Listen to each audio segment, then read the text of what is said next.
সোমবার আমাদের এনসিবির সদস্যরা আসতেছে, শুনছেন না আপনারা? শুনেন নাই? এনসিবির এই সমন্বয়ক যারা ওই যে 1200 কোটি টাকা উঠাইছিল আমাদের, ওনারা আমাদের ফেনীতে আসতেছেন, আমন্ত্রণ, আসেন। তবে জাতি এবার একতাবদ্ধ হন, ফেনীবাসী আপনার হাতের নাগালে আসে।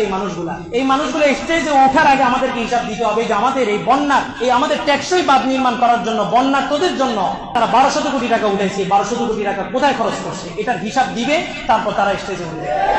সবাই একতাবদ্ধ হন, সবার জায়গা থেকে আসো, ওয়েলকাম। আমরা মেহমানদারি করতে জানি, আমাদের মেহমানদারি পুরা বাংলাদেশের মধ্যে সেরা মেহমানদারি হবে, আপ্যায়ন সেরা হবে। তবে তুমি স্টেজে উঠার আগে আমার ওই 1200 কোটি টাকার হিসাব দিতে হবে, যে 1200 কোটি টাকা তুমি যথাযথভাবে ব্যয় না করার কারণে এই 2025 সালের বন্যায় পর্যন্ত ওই বন্যার্ত অঞ্চলের মানুষগুলা কষ্ট করছে, তাদের আহাজারি আল্লাহর আসমানে উঠছে।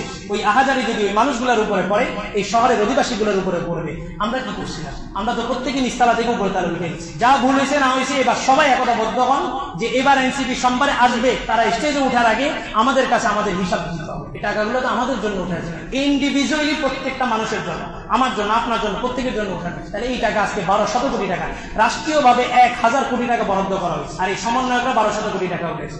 এগুলোর হিসাব নিবে, তারপরে এরা উপরে